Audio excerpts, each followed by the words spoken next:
ready. Oh, I'll do that. Yeah, we're rolling. The Maynard family is sitting in the hospital room waiting to find out what their daughter has. It turns out that she has brain cancer and only has a few months left to live. She asks if she can go ahead and die now instead of living out the rest of her life. Euthanasia or assisted suicide is a major issue with whether or not this is an ethical thing to do. Should we be able to assist someone with killing themselves? Today I will be talking about what assisted suicide or euthanasia is, the alternatives to this procedure, and what would happen if these alternatives were to be used. So first, let's take a look at what euthanasia is. So from the Merriam-Webster Dictionary, euthanasia is defined as the act or practice of killing or permitting the death of hopelessly sick or injured individuals in a relatively painless way for reasons of mercy. Brittany Maynard was the girl that I was talking about. She found out that she had brain cancer and she requested assisted suicide. And this is whenever this became known, just a few years ago actually.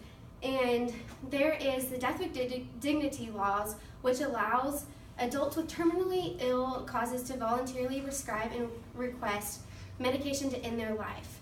From the Death with Dignity website, it says, as of February 2017, California, Colorado, District of Columbia, Oregon, Vermont, and Washington have death with dignity laws. And Brittany Maynard, she did not live in one of these states. So she packed up all of her stuff with her husband and her family, and they moved to Oregon and became a resident there so she could go through with this procedure. So the main reason people want to go through with this is they are afraid or they don't want to live the rest of the doctor's recommended time of life. And so, but the doctor isn't always correct on that time. And in the article, The Hippocratic Oath Today from the website pbs.org, many people feel as if this would be a wrongdoing against the historical Greek Hippocratic Oath. So this oath was taken by physicians, which requires a new physician to swear to uphold ethical standards. And so first it says, do not harm others. That's like the main thing for this oath. This matters not only for the ethical side of the doctor, whose duties are to save others' lives, or to do their best they can to achieve this, but it also relates to the person who is asking to end his or her life. So now that I've talked a little bit about what assisted suicide or euthanasia is, let's take a look at some alternatives to this solution.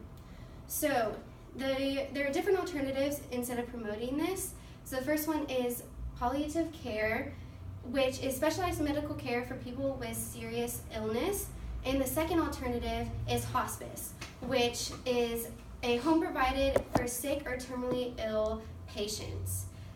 Linda Genzini, who has an MD and an MPH, Teresa Harworth, who has a PhD and an RN, and Ann Jackson, who has an MBA from the Euthanasia Pro-Con organization. They researched and it states many of the nurses reported that pain or fear of pain was an important reason for the request for assistance with suicide. Only 15% of the nurses, however, reported that the patient had more pain on average than other hospice patients, whereas 42% reported that the patient had less pain on average than other hospice patients. So first, let's look at palliative care. So this goal of the program, according to getpalliativecare.org, says to improve quality of life for the patients and their families as well.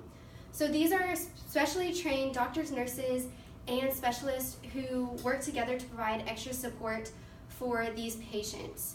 From the Hospice and Palliative Care Organization, it says that their goal is at the center of hospice and palliative care is a belief that each of us has the right to die pain-free and with dignity, and that our families will receive the necessary support to allow us to do so. A terminally ill patient has support and love during this time of pain and hurt rather than just going ahead and ending their life. Kathleen Foley, who has an MD and is a professor in the Department of Neurology at Weill Medical College of Cornell University, who wrote the book, The Case Against Assisted Suicide, for the right to end-of-life care states, when they are treated by a physician who can hear their concerns, understand their desperation, and relieve their suffering, the wish to die usually disappears. So now that I've talked about the alternatives of care rather than assisted suicide, let's take a look at what would happen if these patients took these steps. So all these patients who either reside in these states or move to these states or are pro-euthanasia, they think it's best and they will die with dignity with this procedure. So often the people or patients, they are just afraid of fear, they have fear of pain or sickness.